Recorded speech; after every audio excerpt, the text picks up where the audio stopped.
Halo semuanya, sebelum kita lanjut ke video, pastikan kalian sudah klik tombol like, komen, dan subscribe-nya agar channel ini makin berkembang.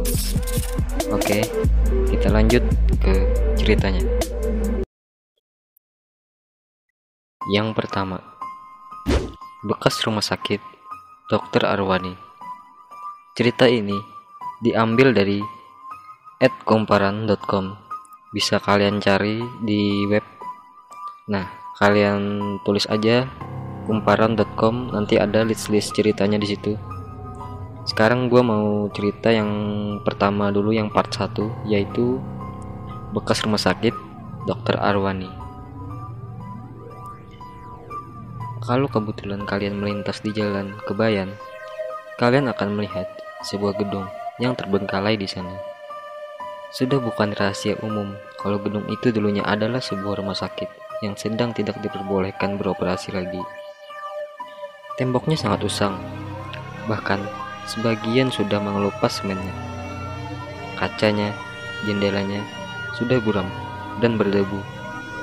Di bagian depan terlihat jelas ada 2 jendela yang bingkainya copot. Menurut cerita warga sekitar, setiap malam Jumat sering terlihat seorang wanita berpakaian medis berdiri di jendela dan sambil menatap jalanan yang lengkang. Di bagian gerbangnya ada banyak coretan menggunakan cat pilok yang tidak senonoh. Di halaman rumah sakit, rumput liar tumbuh dengan subur sampai menjalar ke posko security. Ada 2 buah kursi roda di depan pintu rumah sakit. Tidak ada yang berani memindahkannya atau mencuri kursi roda itu. Katanya, kedua kursi itu milik penunggu rumah sakit. Tidak jarang ada orang yang melihat kursi-kursi itu berjalan sendiri di gerbang. Di lobi utama, ada meja resepsionis, kursi tamu, beberapa poster kampanye, gerakan hidup sehat, dan sebuah televisi yang penuh dengan debu. Tidak jauh dari lobi utama, ada barisan kursi, tempat menunggu panggilan untuk mengambil obat. Di depan barisan kursi, ada loker kasir dan juga loket pengambilan obat. Sekitar 10 langkah dari tempat pengambilan obat, di koridor sebelah kanan, terdapat beberapa ruangan khusus untuk para dokter. Papan nama dokter masih terpasang setiap pintu ruangan itu, dari dokter umum sampai spesialis bedah. Rumah sakit itu seperti ditutup begitu saja, tanpa dibereskan terlebih dahulu. Di ruangan rawat inap, ranjang pasien masih tertata rapi, walau penuh debu. Kantong infus bergelantungan di setiap ranjang. Cairan dalam kantong itu sudah tidak ada, mungkin menetes, terbuang begitu saja. Di dalam lemari, ada alat-alat kesehatan masih terbungkus rapi. Begitu juga di ruang operasi, alat-alatnya masih lengkap. Walau rumah sakit ini sudah terbengkalai, tapi cerita-cerita tentang masa lalunya masih jadi pembicaraan masyarakat. Yang paling banyak dikenal adalah tentang Dr. Arwani, makhluk gaib yang sering muncul dari kamar mayat.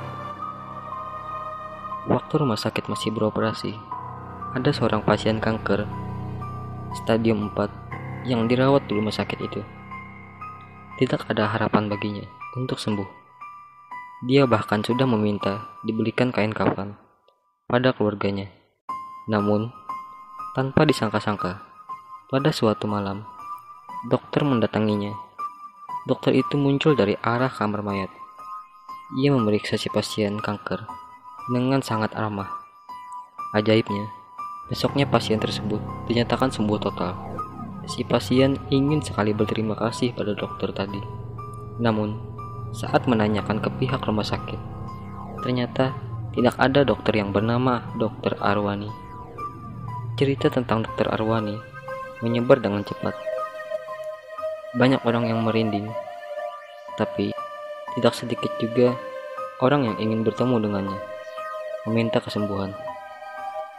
Entah apa yang terjadi, rumah sakit itu kemudian ditutup begitu saja tanpa kejelasan. Walaupun begitu, masih ada saja orang yang mendatangi rumah sakit ini dengan harapan bisa bertemu dengan Dokter Arwani. Seperti malam ini, di saat semua orang terlelap tidur, Tono, seorang penderita hepatitis, berjalan terhuyung-huyung di papa istrinya, masuk ke halaman rumah sakit. "Mas, kamu yakin melakukan ini?" tanya Liana. Ia mengenakan masker, jaket kulit, dan sarung tangan agar tidak tertular oleh penyakit suaminya itu. "Nggak ada cara lain. Aku masih mau hidup." Wajah Tono pucat. Keringat dingin membasahi dirinya. Mereka masuk ke dalam rumah sakit melalui pintu utama yang tidak pernah dikunci, lalu mencari ruang inap. Tidak butuh waktu lama, mereka berhasil menemukan ruangan itu. Diana membersihkan debu yang memenuhi permukaan ranjang pasien. Ia lalu membantu suami agar bisa berbaring di atas ranjang. Kayaknya rumah sakit ini sudah lama terbengkalai. Diana mengarahkan cahaya senter ke seberang arah untuk memeriksa sekelilingnya. Banyak sarang laba-laba juntai di sudut ruangan. Langit-langitnya sebagian sudah bolong. Ya, karena angker, gak ada yang berani kesini, timpal suaminya. Liana mengangguk-angguk. "Mas, gimana cara memanggil Dokter Arwani?" "Kata orang sih, nanti dia datang sendiri dari arah kamar mayat." Tono menunjuk keluar jendela. "Oh, begitu." Liana lalu menyelimuti tubuh suaminya. Sayangnya, sampai larut malam, Dokter Arwani tidak juga muncul. Diana tertidur di tepi ranjang suaminya. Sementara Tono masih terjaga. Ia yakin dokter gaib itu pasti akan datang mengobati penyakitnya. "Dok, Dokter Arwani. Dok, tolong aku. Dok." Sambil mengarahkan senter keluar jendela, ia memanggil-manggil Dokter Arwani, berharap dokter itu muncul. Tidak lama kemudian, terdengar suara langkah sepatu yang sedang mendekat. Wajah Tono menyeringai bahagia. Ia buru-buru membangunkan istrinya. Langkah itu semakin dekat, tapi yang terdengar bukan hanya satu orang, seperti suara langkah segerombolan orang. Langkah mereka tergesa-gesa. Segerombolan orang yang berpakaian medis berdiri di mulut pintu. Wajah mereka pucat. Tono tidak tahu siapa di antara mereka yang bernama Dokter Arwani. "Ada yang saya bantu?" Tanpa Tono dan Liana sadari, Dokter Arwani berdiri di belakang mereka. "Tolong sembuhkan saya, Dok." Dokter Arwani tersenyum. Ia menyentuh lengan Tono. "Penyakitmu sudah parah. Mari ikut saya. Kamu harus dirawat di ruangan khusus." "Baik, Dok." Tono perlahan turun dari ranjangnya, dibantu oleh istrinya. Dokter Arwani menuntun mereka masuk ke kamar mayat. Gerombolan orang yang berpakaian medis mengikuti dari belakang. Mereka juga ikut ke kamar mayat. Setelah semuanya masuk, pintu seketika tertutup dengan sangat keras, seperti dibanting.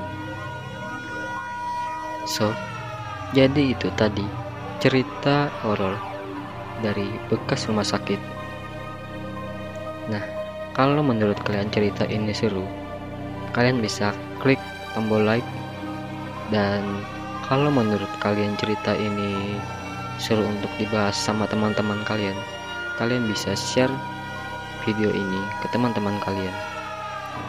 Dan gue Harry, goodbye.